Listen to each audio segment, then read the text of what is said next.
tune that reminds me of my youth. Hello, and in tonight's programme, Mr Hawke carries the day in a caucus confrontation over the ban on mining at Coronation Hill in Kakadu National Park. Churchman turned politician Fred Niles suddenly finds he has the whip hand in the New South Wales Upper House. The car we've all been dreaming of, it runs on water. Well, hydrogen to be specific. And also tonight I'll be chatting with an author whose name is Maggie Smythe about payment for housework. What a woman is worth.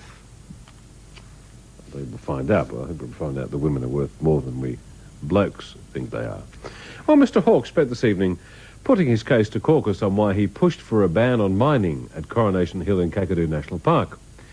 It was tipped to be a pretty boisterous session, with some backbenchers upset at the decision. But Mr Hawke came up smelling like a rose. Cabinet's decision not to mine at Coronation Hill was debated for just over an hour by federal caucus before the Prime Minister and his supporters emerged claiming victory. Overwhelming support. Are you happy this is the end of the issue? Well, I'm always happy with overwhelming support. Is it the end of the issue in caucus now? Yes. Fairly predictable, I think. The Prime Minister won the day. Graham Campbell, who led the push for a caucus debate over Cabinet's decision, claims the meeting was one-sided. By some quirk, we got a lot more speakers supporting the government identified, and therefore they got a much better bite at the cherry. Cabinet's mining ban on Coronation Hill was never actually put to the vote. Instead, the caucus endorsement was carried by voices. And that was clearly not to everyone's satisfaction. Some people who felt that there were other things that should have been taken into consideration apart from simply the Aboriginal view. But government sensitivity over Coronation Hill saw opposition leader John Hewson gagged when he tried to move a resolution calling on the Prime Minister to explain. Why he imposed on his cabinet the totally irrational and hypocritical decision to prohibit further mining at Coronation Hill. Mr Speaker, let's be clear. No longer heard. Question is... Okay, well, the Prime Minister's not only a liar, but he's a coward as well. In answer to criticism of the no-mine decision, Mr Hawke has tried to reassure mining companies that Coronation Hill is a one-off issue. This is not an anti-mining government, as has been indicated by a number of decisions. Kathy Swan, The World Tonight. Did we have... what's a caucus chair? The word is chairman. Now, I'll tell you why it's chairman and not chairperson or chairwoman. The word chairman means it's different from an ape or an orangutan or a snake. It means man, as in mankind. It doesn't mean man as in bloke, right? That's why we don't use the expression chairperson or chairwoman or chair. She's a chairman. Cool? Nice to hear the truth occasionally, isn't it? All those silly people going on. It's nothing to do with sexism at all. It is if you want it to be, but it isn't. How are you? A couple of days to go. Is it Thursday today? Whether to believe you or not. Well, there's a bit of a mystery going on in Tasmania. Premier Michael Field has ordered government departments to give confidential documents to a police investigation involving state politicians and leading public figures. Now, according to police, the investigation concerns possible breaches of various Tasmanian acts of parliament. But that's all they're giving away at this stage. Mr Field said he has not been interviewed by police in relation to the inquiry and said he doesn't know what the investigation involves. However, it's not believed to be directly related to the current Carter Royal Commission, which is investigating the state's 1989 political bribery scandal. Wouldn't you think someone would ask them what it is, just as a matter of courtesy? Nice little non-item there. Virtuous politician cum morals campaigner Fred Niles has won the balance of power in the New South Wales Upper House. He's claiming victory for the final spot in the Legislative Council, and he's demanding big concessions from the government in return for his support. He has taken his morals cause into the lion's den that is King's Cross. Now Fred Niles' political crusade has made him one of the most powerful members of Parliament. After final counting of preferences, the Reverend Niles appears to have regained his Legislative Council seat by the narrowest of margins from Green candidate Ian Cohen. That means with his support and his wife Elaine, who make up the Call to Australia party, the government has won control of the 42-seat Upper House. The question is, at what price? I don't believe that minor parties or independents should block a government from governing. But that does not mean that Mr Greiner has a blank cheque from Fred Niles. In fact, just as Tamworth independent Tony Windsor has done a deal in the lower house, today Fred Niles produced his own demands he says the government must meet for its majority. Demands that include conscience votes on issues such as abortion and an undertaking that Mr Greiner will back down on Sydney's proposed casino. If that's an issue in which Mr Greiner wants to negotiate, there's no room for negotiation. I'm totally, absolutely opposed to it. Providing it meets strict controls, the irony is that the government should be able to push through its casino bill with the help of the opposition. The danger for the coalition is that it may have to guess the Niles' support on other crucial legislation unless it enters some formal agreement. All of which underlines the Greiner government's precarious hold on power. It's a government that depends on the support of an independent in the lower house and Fred Nile in the upper house, and I think that'll fill a lot of people with dread. Late today, the Premier's only comment was that he'd be happy to speak to Mr Niles. I wonder what Mr Carr meant by that. Now, more than 1,100 passengers aboard the cruise liner Fairstar are to be flown back to Australia after being stranded in the South China Sea. The ship was 3 days out of Singapore, bound for Hong Kong, when its power failed after both the ship's boilers became contaminated with salt water. Oh, a little diagram. Isn't that lovely? An ocean-going tug is now towing the Fairstar, they're both coloured red, to Ho Chi Minh City in Vietnam. The ship left Singapore on Monday after a $5 million 12-day refit and was sailing to Sydney via Hong Kong and Japan. And on that subject, a New Zealand tug is heading towards a Chinese container ship whose engine failed in big seas on Tuesday south of the Pacific island of Noumea, where I have relatives, because I'm partly French. Did you know that? The tug is expected to rendezvous with the ship about midnight tomorrow night and have drinks with it and chat about old sea time. The wheel went down well last night. It's a little bit of an experiment. I can't say I was in awe of the whole wheel thing, but people said, we liked it. Will you do it occasionally? I said, well, it's only ever going to be an occasional thing. So there you are. Funny how the plane flew off. I rather liked that. I mean, the wheel, the one little diagram that was the plane. It just flew away. I think there's a certain sort of joy in things like that tickles my fancy. Well, Mount Pinatubo in the Philippines is erupting again. 50% of U.S. Air Force personnel will be pulled out of the Philippines. The decision to withdraw the airmen indicates the heavy damage to Clark Air Base and that it may take some time before the installation can be made operational again. 4,500 Air Force personnel who were stationed at Clark will leave Friday by ship to a central Philippine island and from there travel by air to the United States. The Air Force pullout will leave only 2,500 airmen in the Philippines, 1,500 at Clark and 1,000 at Subic. The units at Clark were left behind to guard the facility after the other 15,000 Americans there were evacuated to Subic on June 10th. The evacuation does not affect U.S. Navy and Marine Corps personnel at Subic.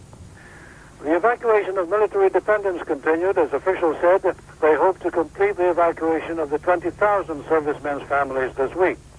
Meanwhile, Mount Pinatubo erupted again in a series of explosions that ejected ash and steam. Ash fell over Clark Air Base and nearby Angeles City. This area was one of the worst to be stricken by deadly ashfall from the mountain. The government said that although the latest eruptions were weakening, the volcano remains active. The government has declared a state of calamity in these areas. And indeed, an estimated 6,000 to 7,000 tonnes of volcanic ash has covered the Australian Merchant Navy's largest ship. That's a lot, 6,000 to 7,000 tonnes. Leaving it stranded in dry dock just 22 kilometres from the Philippines' erupting Mount Pinatubo. None of the 28 crew members has been hurt. Martin Byrne of the Marine Engineers Union says the crew is living aboard the vessel because all local hotel accommodation has collapsed under the weight of the wind-blown ash.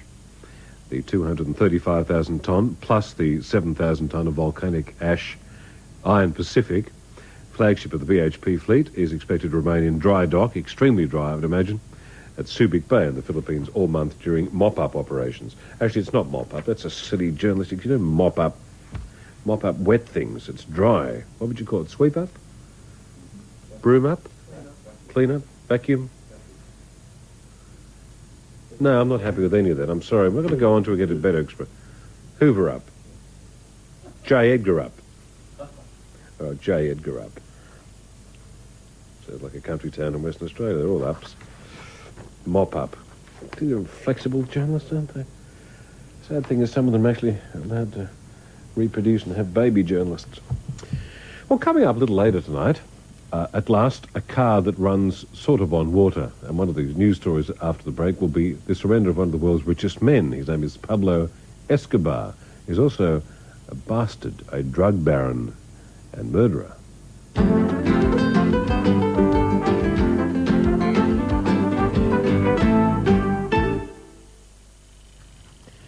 Well, with friends like the Americans, who needs enemies to stab us in the back? Australian farmers are accusing the Americans of going back on their word over sales of subsidised wheat to Kuwait. The United States agreed not to operate in our traditional Middle East markets, but says Kuwait doesn't count. The American move on our wheat market in Kuwait has started alarm bells ringing in Canberra. It's not so much this actual wheat sale, but one, its implications for the rest of the Middle Eastern market, and secondly, that this might be the beginning of a post-war strategy by the United States in the Middle East. The United States is heavily subsidising its wheat. The 100,000 tonnes on offer to the Kuwaiti government undercuts Australian wheat by between $30 and $40 a tonne. And the American government is under continuing pressure from its powerful farming lobby.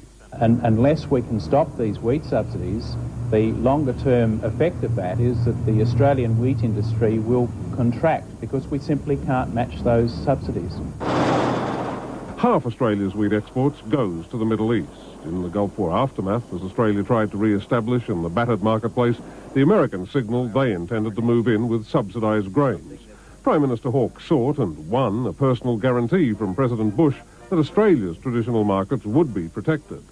That pledge now is being seriously questioned. It does raise the whole question of what the future policy is going to be for larger sales in the Middle East, and it does raise the question of the value of assurances to us by the United States. The Americans aren't bothering with too many apologies. They say getting into Kuwait had little to do with Australia. It was all about beating the Europeans to the punch. Peter Harvey, Canberra. To get a sort of perspective on the indulgence of human beings, the United States drug policy chief says Americans spent up to $65 billion on illicit drugs just last year. The biggest sellers were cocaine at $23 billion and heroin, $16 billion. As much as they can estimate, considering they can't catch the people that sell and therefore the people that buy. So you could add a bit onto that, unless that's the add-on a bit type estimation. It says a lot for mankind, doesn't it? And Prime Minister Hawke has told President George Bush the US has breached the spirit of assurances it gave Australia early this year. Mr Hawke's letter was sent to the President today and should reach him in about 6 months. Why do you write a letter? Boris Yeltsin's big, stern Russian face has at last cracked into a grin as he enjoys the sort of welcome the United States usually reserves for old chums. The Americans intended to restrain their greetings in order not to offend Mikhail Gorbachev back home. But they just can't seem to help themselves. Boris Mania has arrived. A 10-gallon hat and a hand tool belt with Boris on it were the perfect gifts because Congress treated him as if John Wayne had come calling. It fits all sizes. His mission, he explained, was a humble one. Поняли? I want them to understand me. About what? О чем? Поняли? Что такое Россия, куда она хочет? Understand what is Russia and where it is heading. Of course, he wants a lot more than that, but Washington just loves a winner, especially a landslide winner. So this was the picture everyone wanted to be in. And for a while there, you'd have thought George Washington was back. He is young. He is tireless. And time and again, he had just the message to bring them to their feet. Indicates that there is no really going back in Russia and in the Soviet Union on the path of reform. Congress got so comfortable with him, they gave him an assignment. We would like to encourage more direct contact with the Republic rather than the central government. And I hope you make that point with President Bush. This is why I've come here. Yeah, right. Not until they gave him a small souvenir did he underscore the real reason for his visit. I hope this is not the first installment of U.S. assistance. I can feel by its weight that this is not a piece of gold bullion. By mid-afternoon, he was turning his charm on the rest of Washington. A smash at every stop, he began to look like he was running for office here. It will be harder tomorrow when he goes to the White House. Like many of Yeltsin's new friends, the president wants to help the Soviet democracy movement too, but must figure out how to do it without offending Gorbachev. I'm not convinced about the accuracy of those translations. Having watched SBS for some years, middling with the sound off most of the time, you get to be suspicious after a while. The world would be a better place if Pablo Escobar was shot or fell under a bus or something menial like that. Escobar, who is Colombia's most feared drug lord, is believed to be responsible for most of the killings in the drug wars there for the past decade. But he's found a cushy way out of his murderous fight with the government. He's surrendered to authorities, but on his terms. Pablo Escobar gave up to authorities on a rooftop in downtown Medellin, the capital of his cocaine empire. A quiet surrender in stark contrast to the violence and terror that gripped Colombia during Escobar's 8 years as a fugitive. Last seen in public in 1983, the billionaire drug lord built a cartel that supplied 80% of the cocaine sold in the United States and Europe, a business Escobar protected with ruthless zeal. A presidential candidate and a government minister were among the thousands who fell victim to Escobar's terrorist squads. Today, as Escobar was flown into custody, the government was claiming it had won the war. There is no doubt that this is a clear victory for Colombia, which has done the most in this war against narco-trafficking. But it can hardly be seen as a victory for justice. Escobar surrendered on his own terms. The government allowed him to choose his own jail, a former drug rehabilitation centre converted into a prison exclusively for Escobar. And he only gave himself up after Colombia's parliament passed a law saving drug traffickers from extradition to the United States. Here in the US, Escobar is wanted on at least 9 charges of drug trafficking and murder. Officials here say he would have received much harsher punishment from American courts than he stands to get at home. Everybody says it's a given. Extradition is gone. They're debating whether to pardon these guys. You know, that would be a terrible mistake. That's easy for an American to say, but Colombians point out they're the ones who've suffered most in the drug war.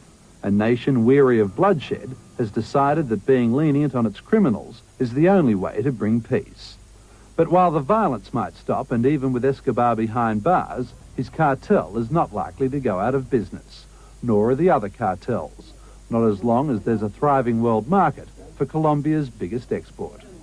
In the United States, Stephen Fennelly, World Tonight. Well, of course, when you have a market like $65 billion potential in the United States alone in 1 year, you're hardly likely to not be professional about your demise.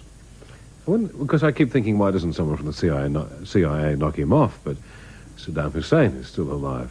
So much for their efficiency. Well, now to finance. And today there were sharp falls prompted by slumps in the overseas markets. The All Ordinaries was down, but the Nikkei Dow closed with a modest gain after a 3-day slide. London is down in a day of limp trading, but gold is up and the Australian dollar also closed somewhat firmer. Coming up after the break, Maggie Smythe. And how much is a woman worth?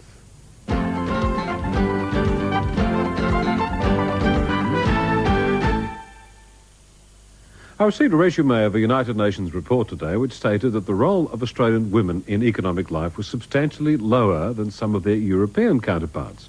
It also says that in spite of some improvements, substantial disparities still distance women from men in Australia. What a quaint way of saying it. Now, I suppose one could ask why women put up with it. But I'm not a woman, and I don't know. Maggie Smythe is one and has just produced a compendium of books for not just women, but everyone. They cover women's unpaid work, managing work and home, women and paid work, returning to work, looking at the childcare options and financial security. Maggie Smythe is a working mother, a trained social worker, a woman who studied law, and a teacher, a busy woman. You could say that. This isn't your life history, is it? It's not a biography in some way, is it? These booklets, Yes. you mean? A bit? A bit, yes. I'm sure there's elements of it in there. So what prompted this? I mean... Well, part of the reason for it was there's an enormous amount of information. There are millions of reports on lots of shelves written in incredibly academic language that ordinary women never ever get to see. Yeah. There are also some things written that are so simple they don't really tell anyone anything or discuss anything in a sort of useful way. So what we were trying to do was pull together some of that information in a simple way that ordinary, everyday women who are very busy and don't have time to read huge, thick reports could read. I had quite a heated discussion with Jane, who does a lot of research. She's terrific. Right. And I realised that within myself there's a lot of things I'd never resolved, and I perpetuated prejudices, and I don't know where I got them from, perhaps the 60s and 50s. But it does seem also, the natural reaction with all this is to blame someone, isn't it? That's Somehow, right. I blame you lot for not getting your act together, I feel better, and it's your fault. That's exactly right. Yes, agreed. Yeah. And I suddenly, while I was talking to her, I was suddenly realising that, for example, say I work with you and I work with a man, and you're both inept in your job. Right. I would dispense with him in my own way, but you would annoy me more for some reason because you're a woman, yet you're both inept, yet I have it out on you more than I have out on him. Yep. And this psychology aspect of it, does anyone look at that? I think people are starting to more and more, and that affects not just, relations between men and women, but if you just think simply, I can think back to when I was, for example, 17 and thinking what I'd do when I left school. It never occurred to me in a million years that I could have gone and been a lawyer or a doctor or an architect. But why didn't it? Because I was brought up in a world where all around me, women were either at home looking after children. If they went to work, they either worked in jobs like nursing, teaching, social welfare, sort of looking after people jobs, or else they worked cutting sandwiches, serving in shops, doing those sorts of things. So your expectations were limited by your experience. And I didn't recognise that at the time. I had. What changed it? Because you did go to do law, didn't you? That's right. What Well, what happened? changed it for me was beginning to look at that and think about that and think, now, wait just 1 minute, why can't I do that? And it was lucky for me that I thought about that in the early 80s when I actually had an option to do that. Yeah. If I'd thought about that in the 50s, Yes. I would have just thought about it. It would have been a nice idea. I see as a male, and I can only speak, in fact that's unfair, I see as me, Yep. who happen to be a male, Yep. a real problem with the young ladies I've worked with over the years. A lot of them aren't given... I'll start again. I don't have a secondary choice in my life. I only have a career. I can't opt out, and some do opt out and have a baby if my job bores me. And I've worked with a lot of ladies who in their early 20s are having really no hope of jobs, and you can see what they're going to do. Whether they arrange to have no hope of jobs or it evolved that way, they'll meet Mr. Right or whatever, marry and have babies, and that will be a change of direction. Is it possible that women still, with the best of intentions of the world, still really don't take careers as seriously because they know they can opt out and have babies? See, men don't have that choice. I think it's certainly true that a lot of women don't think about their work as a career. We know that women are going to spend 27 years in paid work in the years between 15 and 65. Most women don't think about it like that. The time they start thinking about that is when they're in their late 30s and early 40s. Then they start thinking, now wait a minute, I've been working all these years and what am I going to do next? So perhaps having children is not necessarily the greatest fulfilling thing for a woman then, is it? I think what a lot of women are saying is, yes, they do want to have children, but in fact most women now will have around 2 children. Those children are not young forever, and for a lot of women that's part of their life, a really important part, but it's not everything, and there's lots of other things they want to do. They often discover that too late, don't they? Well, that's right, and, Yes. and the difficulty, I think, for women is that often the way that we look at work is very much about you start out in something in your early 20s and you stay in it and you continue in it. Now, if what you've done is worked in a few different jobs, then you've taken some time out to have children, and when you're 35, you think to yourself... You're disqualified, aren't you? That's right. Nobody takes any account of the unpaid work you've done as giving you skills. You've brought up that point of unpaid.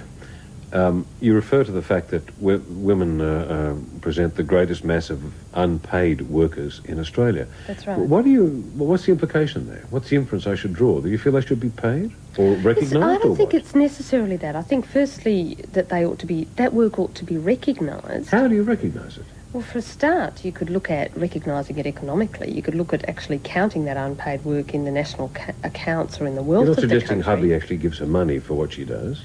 Well, it wouldn't You wouldn't- necessarily need to happen in that way. But you wouldn't rule it out if he wants to do that. Oh, if he wants to do that. What about the hubby that would be helping a bit fine. more? I mean, I think that's the crucial thing. And when you actually look, for example, at a recent study done by Michael Bittman, what you find is that really men don't do a great deal more in the actual house. If they are doing work in the house, it's really work on the car or the pool or something like that. And there's quite an interesting table in one of these booklets that looks at women's unpaid work once they have a child. That shoots up high. and stays up there for a long time. For men, their work doesn't necessarily increase at all when a child comes along in the family. Now, why do you think that is? Even we're supposedly liberated, and perhaps that's the fallacy. Well, I why do think men that's right. still feel that? It's almost blaming women for what they've done, isn't it? That's your baby. You've got to carry the baby, isn't it? Yeah. Why? Yeah. I'll carry the photographs, you carry the Yes, baby. And it's a lot like that. I think there's a few reasons for that. One is, in terms of men's careers, that's a time in their life when their amount of hours in paid work goes up, so they're spending more time at work. Secondly, a lot of men don't actually know anything about babies. They haven't had a lot to do with them. It's not that complicated, is it? To say, can I help? Well, I mean, it would be simple were they to actually see that it's work. I think for a lot of men, they don't see that there is actually work involved. They spend time playing with their children more often now, and sometimes spend more time minding the children, but they'll actually be just minding the children. They won't be minding the children, cooking the dinner, doing the washing and all those sorts of things It really as is well. hard work, is it? I think looking after children, while it can be a great experience, is also physically quite difficult work. It's very long hours, there's a lot of demands on you, and particularly when you're looking at people who've got 2 or 3 or 4 children, especially under 5 or 6. I mean, that's an enormous amount of work. Actually, I have one final thought on this.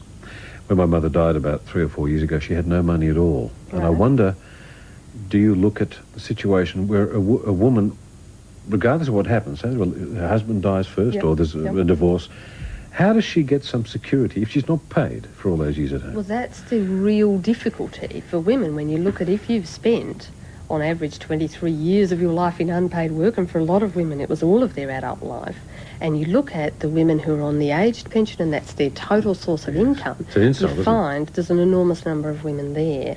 And that's where the link between unpaid work and paid work and income security needs to be made. So we really think about what does that mean for women in the future, especially because they live now. I mean, I'm likely to live till I'm 80 if I eat the right things. So the old line about keep them penniless and pregnant in the kitchen hasn't changed too much, has it? Well, it's... Not really, has it? It's changed to a certain extent. Well, you then can't people don't pretend admit it it now, hasn't. but I mean, it seems to me that the insecurity that my mother had, I mean, she died with nothing, absolutely nothing. I think that's true. All right, well, the books are available free? They're free from the Women's Advisory Council. Women's Advisory, so if ladies want to get it, or men, I should say, I'm being sexist. Anyone wants Anyone to who wants a copy could ring the Women's Advisory Council. What's their number? 561... This is Sydney, isn't it? Yes, Sydney. 02561 yes. 8840. 8840. And if they want the whole set, there's a handling fee. And right. So what are they asking for then? What are the books? They're asking for a series called Women and Work. Women and Work. All right. Thank you for that. I did expect to have a happy ending to all this, but I imagine that's in the future somewhere, isn't it? Well, that's right. Maggie Smythe. And there are the books. There I think it's 7 in all. And they're not just for women. They're for everyone. And things should change. And I said it. I'll be back after this.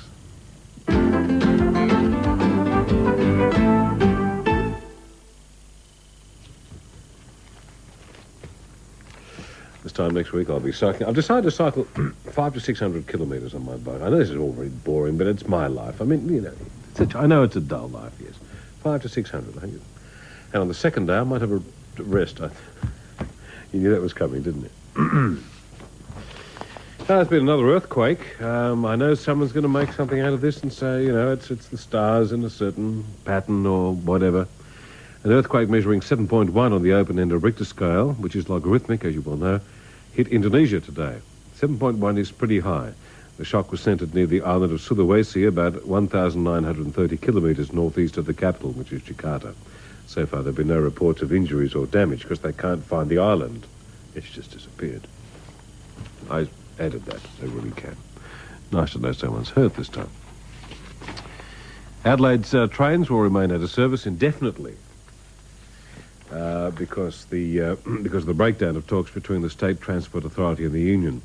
The STA has rejected a compromise arrangement put together by the United Trades and Labour Council at a meeting earlier this afternoon.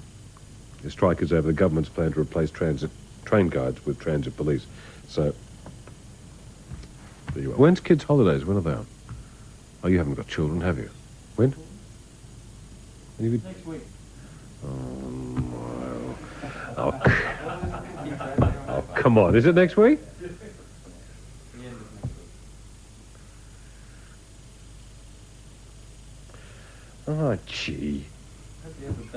Yeah, I have a bell on my bike. I'll run over the little people.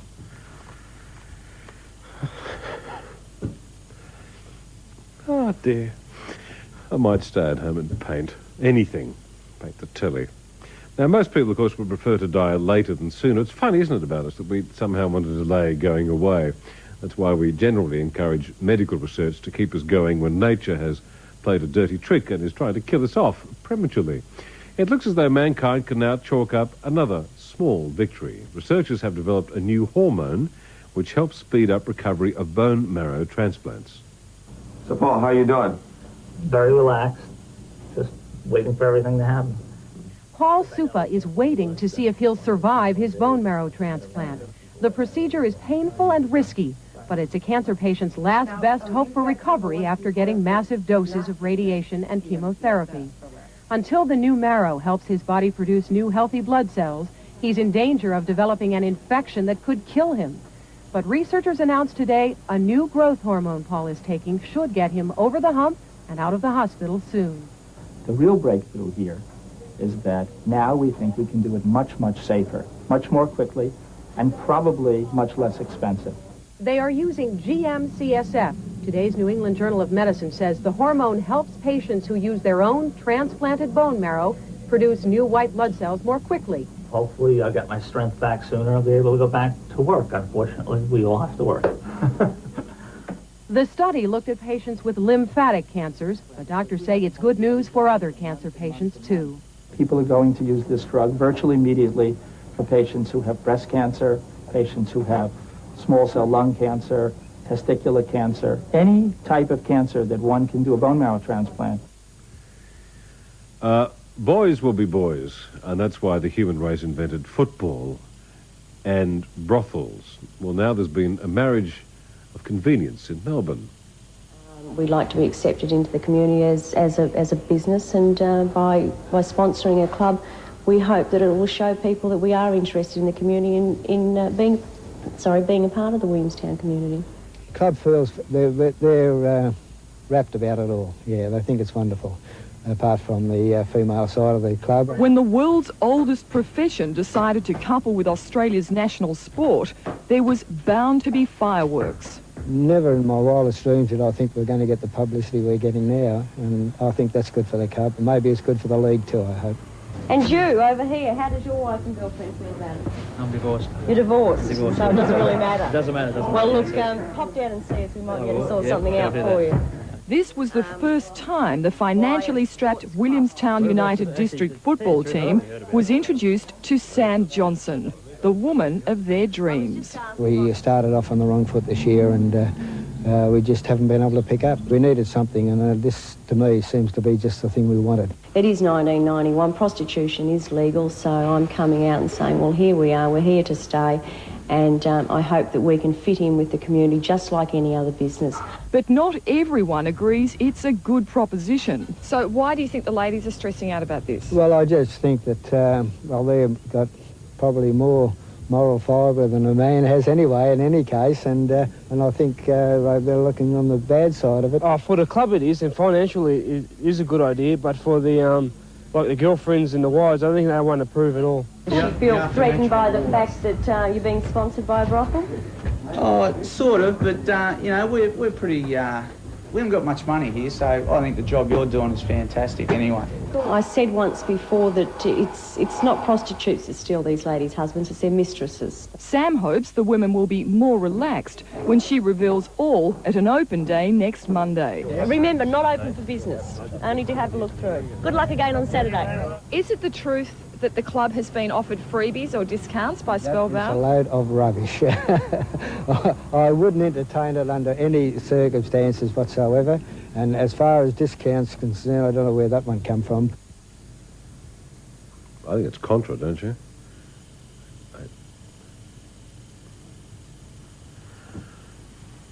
Not much you can say to that, is there, really? Well, one of mankind's greatest fantasies has been to have a car that runs on water. It looks as though at last we're almost home and hosed. Launched was an appropriate term for the first car said to run on water, though to be more accurate, it's powered by gas. This car, which could revolutionise motoring, is driven by a fuel cell that could prove 3 times more energy efficient than a petrol-powered engine and operate at a fraction of the cost. Under the bonnet, a cell that extracts hydrogen from tap water, stores it in powdered metal, and then converts the gas into electricity. And the only thing that comes out of the exhaust is water vapor. The inventor claims it's the perfect environmental-friendly vehicle. Everyone's for clean air, but it's very difficult to get excited about a technology that you just can't afford to operate. People have to operate their cars, and they can't afford to pay more. Well, the hydrogen still costs the same to produce, but since we utilize it so much more efficiently, your cost to go to work every day is less. Unbelievable. Fantastic. I mean, it could power lorries, buses, coaches, boats. It even has an application in the air. It could even help spaceships get faster. The prototype, which runs in almost total silence, has travelled 300 miles on just 2 gallons of water. Now it has to be plugged into the mains overnight to turn water into electricity, but soon it may be able to pull into the garage forecourt to fill up with hydrogen. The inventor says it could be on sale within a couple of years. Providing the big oil companies don't get hold of it. Yeah, what a great idea. Well, coming up in a moment, the replica of the Bounty has been sold to the you-know-whos for peanuts, it does seem.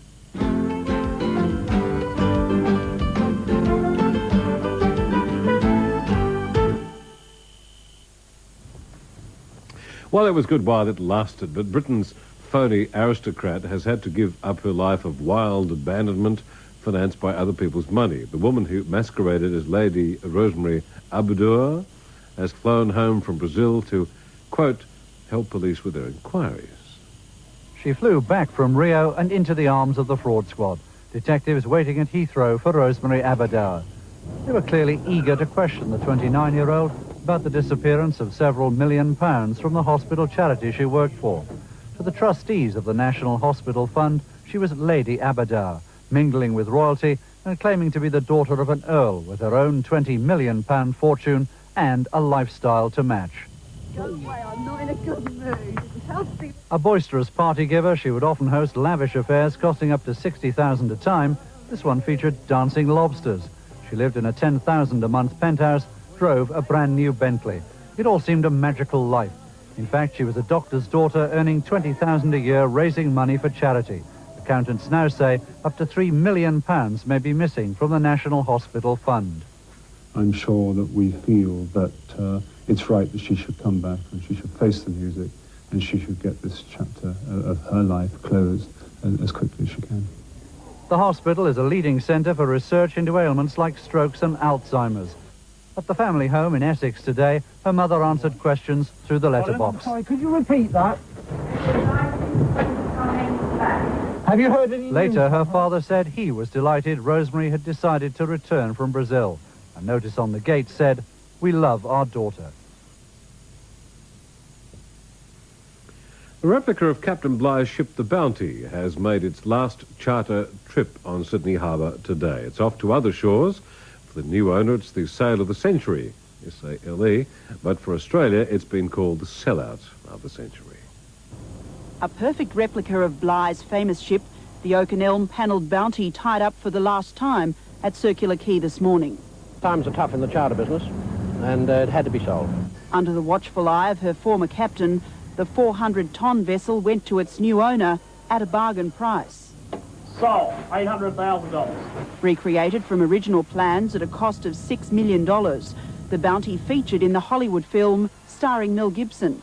After a shipboard mutiny, the original was scuttled off Pitcairn Island in 1789. 2 centuries later, this Bounty led our first fleet through the Heads for the bicentennial celebrations. It's been a wonderful venture for myself and the shareholders. We did everything that we set out to achieve. The successful buyer was bidding on behalf of an unnamed American corporation. Ironically, he's the man who built the Bounty in 1979. Let me put it this way, that Captain Bligh lost his ship. I got my ship back. But many see it as a tragedy that such a significant part of Australian history is to be lost to our shores, perhaps forever. I think it's sad for $800,000 to see our heritage sail out the harbour and go back to America.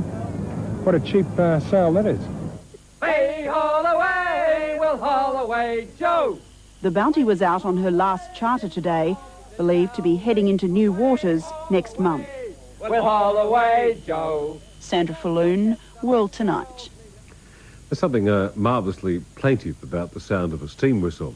I prefer the mobile ones. When I worked on steam trains back in the 60s, I had a special way of coaxing a sort of strangled hoot out of the old girl, much to the annoyance of the driver. They'd say things like, "Why do you do that?" But not all steam whistles travel on rails. In Wollongong, for the past 63 years, the works whistle at BHP's Port Kembla Steelworks has been the sound men went to work to, and something the locals set their clocks by. But it will blow no more. Its death knell sounded at the start of the lunch break today at 11:50. Complaints about the noise have seen BHP obliged by ending the tradition. When it was originally installed in 1928, the whistle was operated manually, or once a year, the reference clock being a wind-up solid brass affair, which came from the original HMAS Australia. In the 50s, it was replaced by an electric solenoid operated from a grandfather clock. An electric clock took over in the 70s for a while before a digital clock was installed.